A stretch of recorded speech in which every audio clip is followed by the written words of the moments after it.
बिस्मिल्लाहिर्रहमानिर्रहीम। अजीज तुलबा, हमारी आज की डिस्कशन सिम्पसन रूल के बारे में है।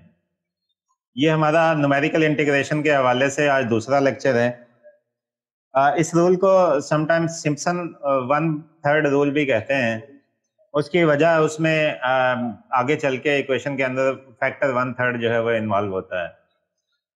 तो आज के लेक्चर में हमने इसकी बेसिक्स को देखना है कि बेसिक्स क्या हैं, न्यूमेरिकल इंटीग्रेशन की बेसिक्स जो हमने अपने प्रीवियस लेक्चर में स्टडी की थी कि किस तरह इंटरपोलेशन से फंक्शन को एक्सपेंड करते हैं और फंक्शन का मखसूस फर्स्ट ऑर्डर डिफरेंस तक अगर आप हिस्सा ले लेते हैं तो उससे आपके पास जो है वो ट्रेपेजियम रूल बन जाता है। तो आज हमने ये देखना है कि सिम्पसन रूल उससे कैसे बनाया जाता है। तो ये हमारी कुछ बेसिक थी न्यूमेरिकल इंटीग्रेशन के हवाले से कि किस तरह हम न्यूमेरिकल क्वाड्रेचर को सॉल्व कर सकते हैं, क्यों हमने डिफाइनाइट इंटीग्रल लिया है और डिफाइनाइट इंटीग्रल किस तरह का होता है। ये कुछ हमने जो है वो इंटरपोलेशन से जो फंक्शन को एक्सपेंड करके उसको इंटीग्रेशन में पुट किया था और फिर उसको इंटीग्रेट किया था। तो ये हमारे पास फाइनल रिजल्ट था h और ब्रैकेट में p f not plus half p square del f not and so on. ठीक है, सो पहले डेल पावर 0 वाली टर्म थी, फिर डेल पावर 1 वाली टर्म थी, फिर डेल स्क्वायर वाली term and so on, then del cube वाली टर्म आएगी एंड सो ऑन। पूरी सीरीज बनती है ये हमारे पास। तो इसमें से पहली दो टर्म को कंसीडर हमने जब किया था तो ये हमारे पास ट्रेपेजियम रूल या ट्रेपेजॉइडल रूल जो था वो बन गया। तो ये दो बेसिक कैटेगरीज थी हमने जो डिसाइड किया था कि हम डिस्कस करेंगे। तो ट्रेपेजॉइडल रूल हमने अपने प्रीवियस लेक्चर में डिस्कस कर लिया था। तो आज हमने देखना है कि इसी एक्सपेंशन से किस तरह से आप एक और न्यूमेरिकल मेथड जिसे आप सिम्पसन मेथड कहते हैं या सिम्पसन रूल कहते हैं या समटाइम सिम्पसन 1/3 रूल भी कहते हैं, उसको किस तरह से सॉल्व किया जा सकता है। तो देखते हैं कि सिम्पसन 1/3 रूल किस तरह डिराइव किया जाता है, उसमें हम क्या चीज डिफरेंट रखते हैं। इंटरपोलेशन को मैं फुली एक्सप्लोर नहीं कर रहा आप लोगों के साथ, लेकिन जहां जरूरत होती है मैं वहां कोशिश करता हूं कि आपको हिंट दे दूं ताकि आपको उसकी बेसिक्स की अंडरस्टैंडिंग। असल में एक्सपेंशन वही है, ये जो मैंने साइड पे हिंट के तौर पे आपके लिए जो है ये ड्रा भी की है, एक्सपेंशन वही है। इसमें दो चीजें डिफरेंट की है हमने ट्रेपेजॉइडल रूल से। एक तो ये है कि हमने सेकंड ऑर्डर डिफरेंस तक जो है टर्म्स लेनी है, उसमें हमने सिर्फ फर्स्ट ऑर्डर डिफरेंस लिया था ट्रेपेजॉइडल रूल। तो उससे एक्यूरेसी इंप्रूव होगी यकीनन, क्योंकि जितनी ज्यादा टर्म्स आप कंसीडर करते हैं फंक्शन का उतना ज्यादा एक्यूरेट पार्ट जो है उसको आप कंसीडर कर लेते हैं। और दूसरी चीज जो आपने इसमें की है, इसमें आपने लिमिट जो है वो 0 और 2 की रखी है। ठीक है, उसमें हमने 0 और 1 की लिमिट रखी थी और स्ट्रेट लाइन को बनाया था। यहाँ पे हमने 0 और 2 की लिमिट को रख के स्ट्रेट लाइन उसी तरह ड्रा करनी है। तो यहाँ पे जो आपका इंटीग्रल होगा वो कुछ इस तरह का आई एस, जो आप सिम्पसन रूल से सॉल्व कर रहे हैं, x not to x2 f of x dx। ये हमारा प्रॉब्लम है। x नॉट से x2 पे जाना, सीधा x1 को आप खुद से स्किप कर रहे हैं, x3 को आप खुद से स्किप कर रहे हैं। सो लिमिट में बेसिकली आप इवन नंबर वाली लिमिट्स जो है वो सिर्फ कंसीडर कर रहे हैं। तो इस सूरत में अगर इस चीज को यहाँ पे हम इम्प्लीमेंट करते हैं, इस इंटीग्रल को इस फार्मूला के अकॉर्डिंग, ये जो इंटीग्रेशन का रिलेशनशिप है इसके अकॉर्डिंग अगर सॉल्व करें तो ये एज इट इज आ गया। ये फर्स्ट टर्म है पी एफ नॉट और ये आपके पास डेल एफ नॉट वाली टर्म आ गई, और ये जो तीसरी टर्म है ये आपके पास आ गई डेल स्क्वायर एफ नॉट वाली। ये पहली तीन टर्म्स जो है हमने कंसीडर कर ली, लिमिट 0 से 2 तक आपने अप्लाई कर दी। अब वहां पे p की जगह पे आपने 1 पुट कर लिया था, यहाँ पे हम p की जगह पे 2 पुट करते हैं। जब आप p की जगह पे 2 पुट करेंगे तो यहाँ पे इसकी जगह बन जाएगा 2f नॉट। ठीक है, ये 2 स्क्वायर 4 बन जाएगा, 4/2 2 बनता है, तो ये बनेगा 2 डेल एफ नॉट प्लस इसमें आप यहाँ पे ये 8 बन जाएगा, यहाँ पे 4 बन जाएगा। आप जो है इसका एलसीएम ले लें, इसको सॉल्व करें तो ये बन जाएगा 1/3 डेल स्क्वायर एफ। इंटरपोलेशन में जब न्यूमेरिकली डिफरेंशिएट करते हैं तो उसका एक बेसिक मेथड होता है हमारे पास। इस तरह से एक कॉलम में जो है हम फंक्शंस को लिखते हैं, f नॉट, f1, f2, इस तरह तरतीब से लिख लेते हैं। तो जो डेल वाली टर्म होती है ना, डेल एफ नॉट, जो आपका मिसाल के तौर पर बनता है, वो बनता है f1 माइनस एफ नॉट। ठीक है, उसके बाद डेल f1 जो आपका बनेगा वो बनेगा f2 माइनस f1।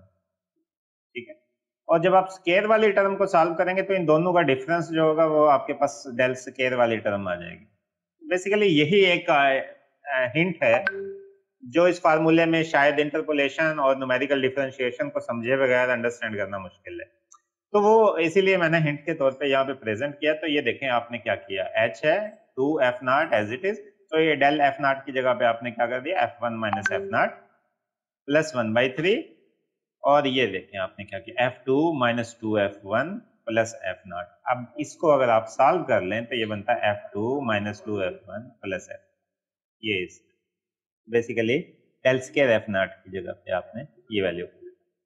अब इसको सिंपली आपने क्या करना है, सिंप्लीफाई कर लें और कुछ भी नहीं करना, इसको इनको खोल लें, f0 वाली टर्म्स अलग कर लें, f2 वाली टर्म्स को अलग कर लें और f1 वाली जो टर्म्स हैं उनको अलग कर लें। ठीक है, तो जब आप सबको अलग कर लेंगे तो उसके बाद आपने जो है वो 1/3 जो है उसमें से कॉमन ले लेना है, तो ये बन जाएगा h/3 और अंदर आपके पास बचेगा f0 plus 4f1 plus f2।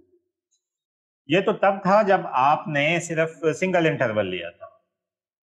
ठीक है, तो उस केस में ये जो फाइनल रिजल्ट आया हमारा, इसको हम कहेंगे कि ये सिम्पसन 1/3 रूल है फॉर इंटरवल 0 एंड 2। अब हम अज्यूम करते हैं कि आपने 0 से n तक जाना है, कंडीशन लगाएंगे साथ में कि n को इवन होना चाहिए और उसको सब इंटरवल्स में डिवाइड करेंगे ताकि एक्यूरेसी अचीव की जा सके, जैसे कि हमने ट्रेपेजॉइडल रूल में किया था। अब आपका फार्मूला जो है वो f0 को भी कंसीडर कर रहा है, f1 को भी कंसीडर कर रहा है, f2 को भी कंसीडर कर रहा है, तो ये मेक श्योर करता है उससे अगर आप कंपेयर करें ट्रेपेजॉइडल रूल से कि ये उससे ज्यादा एक्यूरेट होगा, क्योंकि उसमें f2 को कंसीडर नहीं किया था, एटलीस्ट आप सेकंड ऑर्डर डिफरेंस तक नहीं गए थे। तो अब हम देखते हैं जब आपके पास जो है n सब इंटरवल्स हों, बट यहाँ पे कंडीशन लगाई है हमने कि n शुड बी इवन। ठीक है, तो जब हम प्रोग्राम लिखते हुए n को रीड करेंगे तो वहां पे ये कंडीशन एज इट इज आपने इंप्लीमेंट करनी है कि n इवन होना चाहिए। ठीक है, तो ये रिलेशनशिप है, आपने x0 से xn तक जाना है f of x dx। हमने 0 से 2 अज्यूम इसलिए किया था कि 2 एक इवन नंबर था। ठीक है, तो इवन नंबर पे लिमिट्स आपने अप्लाई करनी है। तो अब इस इंटीग्रल को आप जो है वो इसकी लिमिट्स को बाय पार्ट्स डिवाइड कर सकते हैं, x0 से x2 तक f of x dx, x2 से x4 तक f of x dx, x4 से x6 तक f of x dx plus so on xn-2 से लेके xn तक f of x dx। ठीक है, तो इसमें अगर आप चाहते हैं 2 का इंटरवल पूरा हो तो उसके लिए जरूरी है कि n इवन होना चाहिए, क्योंकि n-2 किया है आपने। ठीक है, तो उसके लिए जरूरी है कि n जो है हमारा इवन होना चाहिए। सो इन सारे इंटेग्रल्स को बिल्कुल जिस तरह आपने पिछली स्लाइड पे रिलेशनशिप फाइंड आउट किया था 0 से 2 के इंटरवल को लेके, तो उस तरह आप सॉल्व कर लेते हैं। तो पहला आपके पास बना h/3 f0 plus 4f1 plus 4f2, ये फर्स्ट इंटेग्रल का सोल्यूशन है। और ये आपके पास है x2 से x4 तक। ठीक है, तो इसमें आपका फाइनल फंक्शन जो है वो f4 होगा, आपका इनिशियल फंक्शन f2 होगा और इंटरमीडिएट फंक्शन आपका f3 होगा। सो h/3 f2 plus 4f3 plus f4। फिर नेक्स्ट आ जाए, ये x4 से x6 तक जाना है, तो आपका फाइनल फंक्शन x6 है इस इंटीग्रल में, इनिशियल फंक्शन आपका f4 है और इंटरमीडिएट f5 है। सो f4 plus 4 f5 plus f6 plus so on. ठीक है, और ये आपकी जो है वो एंड सो ऑन ये लास्ट टर्म आपके पास बन जाएगी h/3 fn-2 plus 4 fn-1 plus f। अब एक बात ध्यान में रखिए, आपके हर इंटीग्रल के लिए फाइनल लिमिट इवन है और जो इंटरमीडिएट फंक्शन है वो फाइनल में से एक माइनस करके आता है। जैसे इसमें देखें फाइनल n है तो इंटरमीडिएट वैल्यू जो है n-1 है, किसी इवन में से आप एक नंबर माइनस कर दें तो आपको ऑड वैल्यू मिलेगी। तो तमाम पार्ट्स के अंदर अगर आप देखें तो जितनी भी ऑड वैल्यूज हैं सबके साथ 4 मल्टीप्लाई होता है, सबके साथ 4 मल्टीप्लाई होता है। फर्दर इसको इजी वे में अगर देखना है तो h/3 को कॉमन ले लें और इन सबको इकट्ठा कर लें। ठीक है, तो आप देखेंगे कि फर्स्ट फंक्शन f0 और लास्ट फंक्शन fn ये सिर्फ एक एक बार रिपीट होंगे। ठीक है, ये जितने भी ऑड फंक्शंस हैं सबके साथ 4 मल्टीप्लाई होगा और जितने भी इवन फंक्शन है ये सारे 2-2 बार रिपीट होंगे। ठीक है, 0 को भी छोड़ दें, लास्ट को भी छोड़ दें, दरमियान वाले जितने भी इवन फंक्शंस हैं वो सब दो दो बार रिपीट होंगे तो सबका मल्टीपल जो है वो आपके पास 2 होगा। ले अब आपके पास जो है n सब इंटरवल के लिए सिम्पसन रूल बहुत ही सिंपल स्ट्रेट फॉरवर्ड हो गया। अब जो वैल्यूज जो है वो सम हो रही हैं उनमें से एक पार्ट इवन फंक्शन है और एक ऑड फंक्शन है, उन दोनों को इवन और ऑड फंक्शन के हिसाब से समेशन की फॉर्म में कन्वर्ट कर दें। देखिए जी हमने क्या किया, ये इंटीग्रल था जिसको आपने सॉल्व करना था। This is from 0 to xn actually, ये थोड़ी सी करेक्शन कर लीजिएगा इधर। This is from 0 to xn f of x dx is equal to h/3।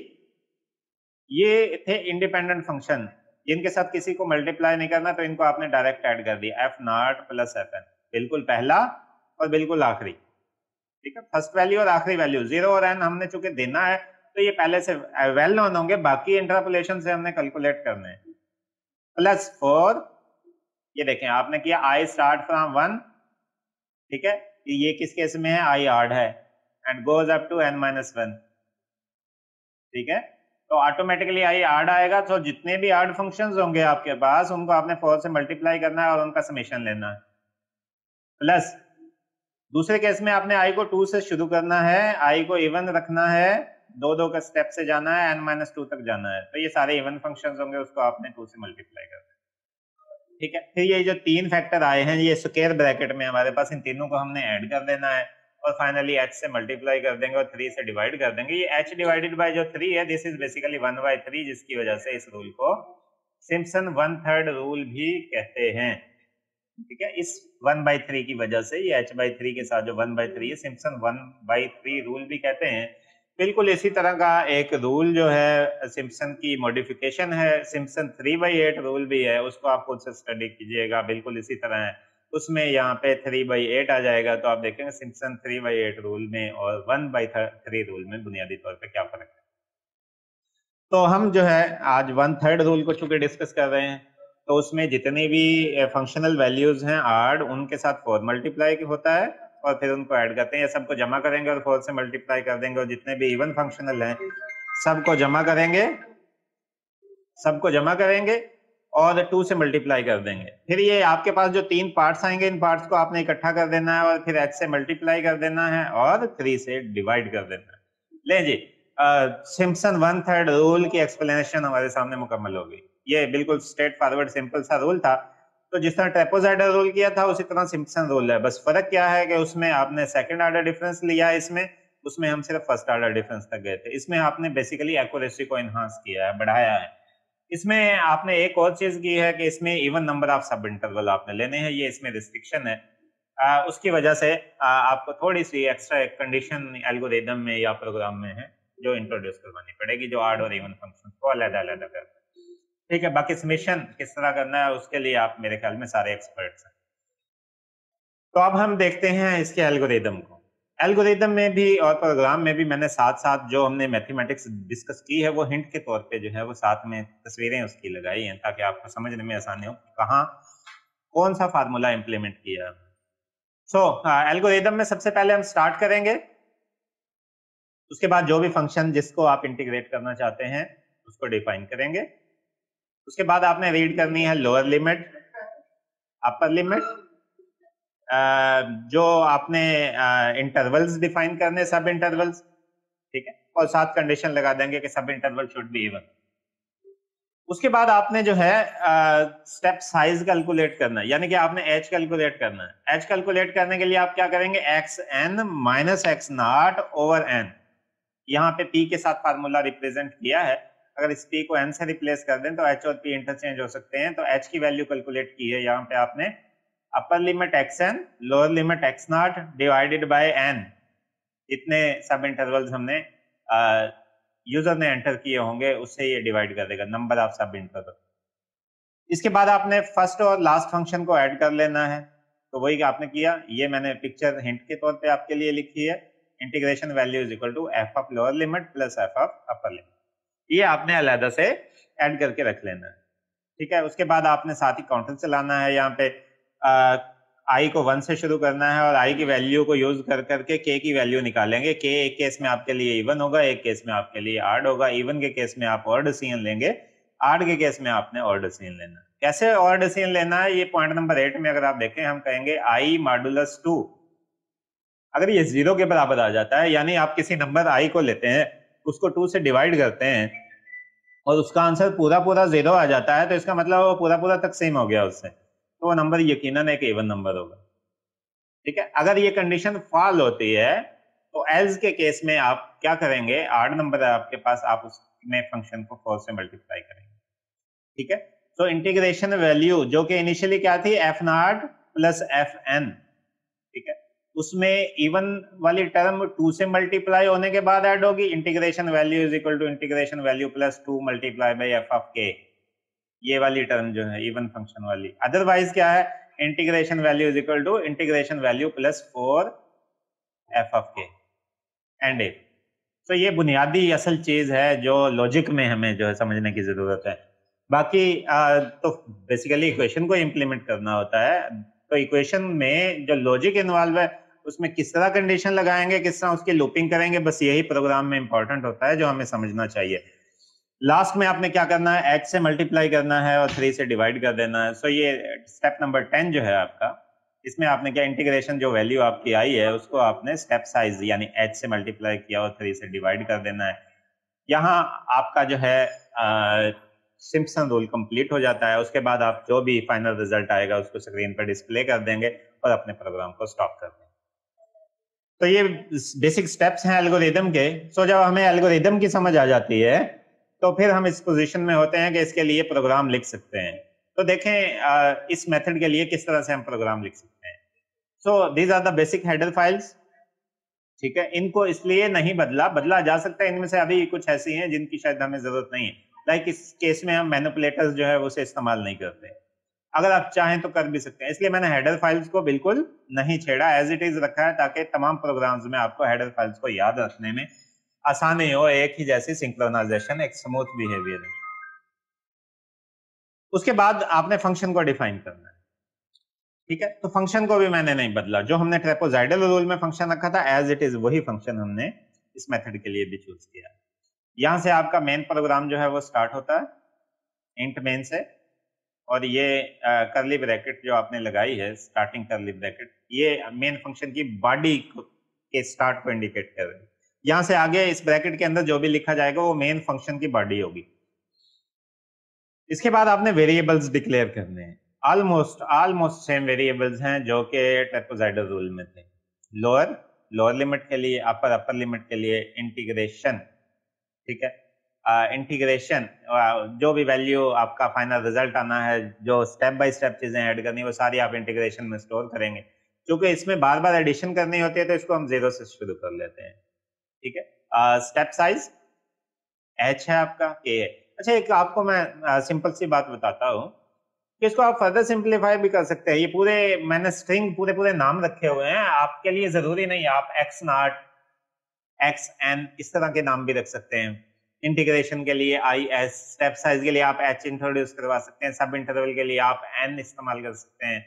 तो आप प्रोग्राम को ज्यादा सिंप्लीफाई भी कर सकते हैं। मैंने पूरे नाम इसलिए रखे हैं ताकि आपको एक्चुअली समझने में आसानी हो कि सिंबल से बाजों का पता नहीं चलता कि ये सिंबल जो है किस चीज को रिप्रेजेंट कर रहा है। तो पूरा नाम इसलिए लिखा है ताकि आपको एक्चुअली फार्मूले को सिंक्रोनाइज करना आसान हो जाए प्रोग्राम के अंदर, कि पूरा नाम क्यों लिखा हुआ है। अदरवाइज आप शॉर्ट नेम भी लिख सकते हैं जिससे हैंडलिंग आसान हो जाएगी प्रोग्राम की।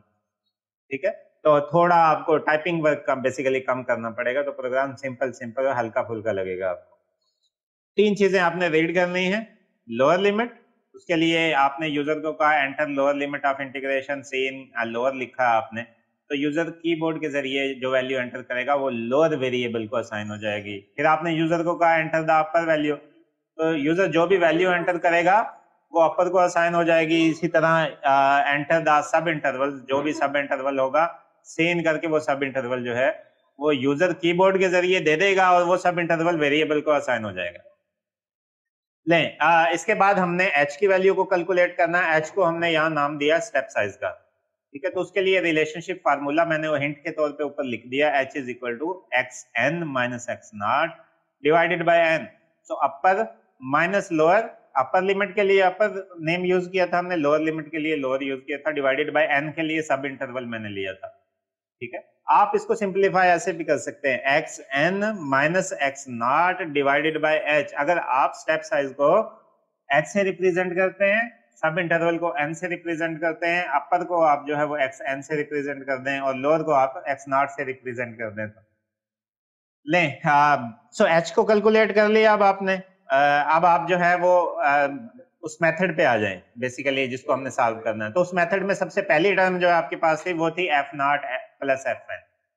तो ये तो चूंकि स्ट्रेट फॉरवर्ड है, इसके लिए कोई भी लूप लगाने की जरूरत नहीं है, तो इसको तो हम पहले से सॉल्व कर लेंगे। So integration is equal to f of lower plus f of upper. ठीक है, integration is equal to f of lower plus f of upper. तो ये पार्ट जो है हमारा फार्मूले का सॉल्व हो जाएगा। तो इंटीग्रेशन में ऑलरेडी अब ये वैल्यू स्टोर हो जाएगी। इंटीग्रेशन अब जीरो नहीं रही, हमने स्टार्ट किया था जीरो से, तो इसमें आपने पहले एफ नॉट ऐड किया, फिर आपने एफ एन इसके अंदर ऐड कर दिया। तो इंटीग्रेशन इस वक्त इस फार्मूले के एग्जीक्यूशन के बाद f not plus f n के बराबर हो जाएगी। अब बाकी हिस्सा हमारे जो सिम्पसन रूल का है उसको इंप्लीमेंट करते हैं। अब चूंकि इसमें हमने इवन और ऑड को अलग-अलग से डिफरेंशिएट करना, और चूंकि काफी सारी वैल्यू हो सकती हैं, एन की यूजर कितनी वैल्यू 10 एंटर करता है, 20 एंटर करता है, तो इंडिविजुअली एक एक टर्म नहीं लिख सकते, बल्कि हम क्या करेंगे, लूप लगाएंगे इसके लिए। ठीक है, तो हमने एक लूप लगाया है for I is equal to 1, क्योंकि जीरो वाली वैल्यू पहले आ चुकी है, I less or equal to sub interval -1 I plus plus. ठीक है, अब ये n-1 तक और n-2 तक चूंकि जाना था, इसलिए आपने ये सिलेक्ट किया है। ठीक है, लूप को n-1 तक आपने जाना है, तो ये बेसिकली n-1 है। सब इंटरवल को अगर आप n कह लें तो इसको n-1 कह सकते हैं, i प्लस प्लस। ठीक है, आपने k की वैल्यू को फाइंड आउट करना है पहले सबसे। ठीक है, k is equal to lower plus i multiply by h। ठीक है, तो ये इसका हिंट आपके पास मौजूद है। ये बेसिकली रिलेशनशिप था जिसको आप इंप्लीमेंट करके एक्स नॉट से अगली वैल्यू निकालना चाहते हैं। जैसे मैंने बताया था, अगर आपके पास एक्स नॉट हो तो उससे अगली वैल्यू आपके पास होगी 2x नॉट, उससे अगली वैल्यू होगी 3x not and so on. X not plus 2h, x not plus 4h, x not plus 6h and so on, x not plus nh तक जाएंगे आप, n-2h तक। एक्स एन आपके पास वैसे ही मौजूद है। अब आपने ये देखना कि जो i है हमारा वो इवन है या ऑड है। तो हम क्या करेंगे, i को का मॉडुलस लेंगे 2 के साथ, i को 2 से डिवाइड करें, और अगर उसकी वैल्यू 0 को इक्वल आ जाती है तो इसका मतलब ये हुआ कि जो नंबर है i वो पूरा पूरा डिवाइड हो गया 2 से, तो इसका मतलब है नंबर हमारा इवन है। ठीक है, तो अगर हमारा नंबर इवन है तो हमारे फार्मूले का ये हिस्सा हमने इंप्लीमेंट करना है। i स्टार्ट फ्रॉम 2 और कहां तक जाए, n-2 तक। एफ ऑफ आई निकालेंगे, उसको सबको जमा करेंगे और फाइनली 2 से मल्टीप्लाई कर देंगे। तो हम क्या कर रहे हैं, integration is equal to integration plus 2 multiply by f of k. ठीक है, 2 मल्टीप्लाई बाई एफ ऑफ के की जो भी वैल्यू आएगी उस पर फंक्शन को कैलकुलेट करेंगे। ठीक है, तो ये इवन नंबर का सम जो है यहां से आ जाएगा इफ से। अगर इवन नहीं है, अगर ये कंडीशन सेटिस्फाई नहीं होती, i divided by 2 is not equal to 0 आ जाता है, तो फिर हम ऑटोमेटिकली एल्स के केस में चले जाएंगे। आप एल्स के केस में जाते हैं तो फिर आपने फार्मूला का ये हिस्सा इंप्लीमेंट करना है कि ऑड वैल्यू है और n-1 तक जाना है और तमाम वैल्यूज को 4 से मल्टीप्लाई करना है ऐड करने के लिए। So integration is equal to integration plus 4 multiply by f of odd functionals. ये सारे ऑड फंक्शनल को 4 से मल्टीप्लाई कर रहे हैं, इंटीग्रेशन के पीछे जो भी वैल्यू है उसमें ऐड करके इंटीग्रेशन की वैल्यू को अपडेट कर रहे हैं। ठीक है, सो फाइनली अब आप एफ नॉट और एफ एन को भी ऐड कर चुके हैं, इवन फंक्शनल का सम भी निकाल चुके हैं उनको 2 से मल्टीप्लाई करके, ऑड फंक्शनल को 4 से मल्टीप्लाई करके ऐड कर चुके। अब इंटीग्रेशन जो टर्म है इसमें इन सब का सम मौजूद है, यानी स्क्वायर ब्रैकेट में जो हिस्सा है, ये सामने मैंने फार्मूला पिक्चर में डाल दिया है आपके रेफरेंस के लिए। जो स्क्वायर ब्रैकेट में हिस्सा ये सारा सॉल्व हो चुका है। अब सिर्फ एक काम रह गया, आपने h से मल्टीप्लाई करना है और 3 से डिवाइड करना है। h आपने स्टेप साइज नाम रखा है h का, तो आपने क्या किया, integration is equal to integration multiply by h, ये स्टेप साइज डिवाइडेड बाय 3। तो ये आखिरी हिस्सा भी इंप्लीमेंट हो जाएगा। तो अब इंटीग्रेशन की जो वैल्यू बनेगी लूप की कंप्लीशन के बाद, इसमें तमाम पॉसिबल जो चीजें ऐड होनी थी वो ऐड हो चुकी होंगी, और बार बार की रेपिटेशन से इंटीग्रेशन की वैल्यू रिपीट होके अब अपडेट हो चुकी होगी और फाइनली अब जो वो वैल्यू देगी वो हमारा सिम्पसन मेथड के according, Simpson one third rule के अकॉर्डिंग इंटीग्रेशन का रिजल्ट।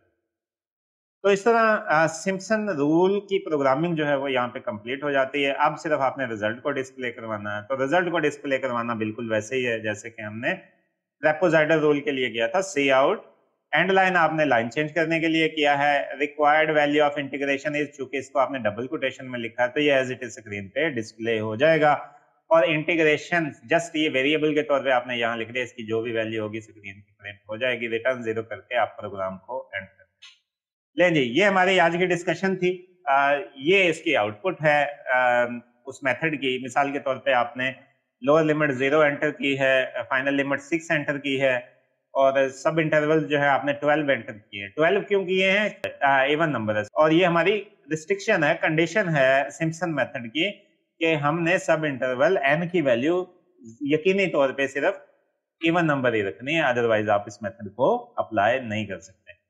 ठीक है, तो ये मेथड से जो रिजल्ट आया है ये एक्चुअल रिजल्ट के ज्यादा करीब है। ये ट्रेपेजॉइडल मेथड से बेहतर अप्रोक्सीमेशन देता है। सो न्यूमेरिकली ये ज्यादा फेवरेबल मेथड है एज कंपेयर टू ट्रेपेजॉइडल। जी, इस तरह हमारी डिस्कशन जो है वो कंप्लीट होती है। मैं उम्मीद करता हूँ आपको इसकी समझ आई होगी। यकीनन आपने इससे कुछ नया सीखा होगा। इस हवाले से कोई क्वेश्चंस हो तो आपके जो वेरियस फोरम्स हैं उन पे आप डिस्कस कर सकते हैं। अभी लेक्चर के एंड में भी पूछ सकते हैं, आप व्हाट्सएप ग्रुप्स में भी अपने क्वेश्चन पूछ सकते हैं। Thank you very much students for your attention.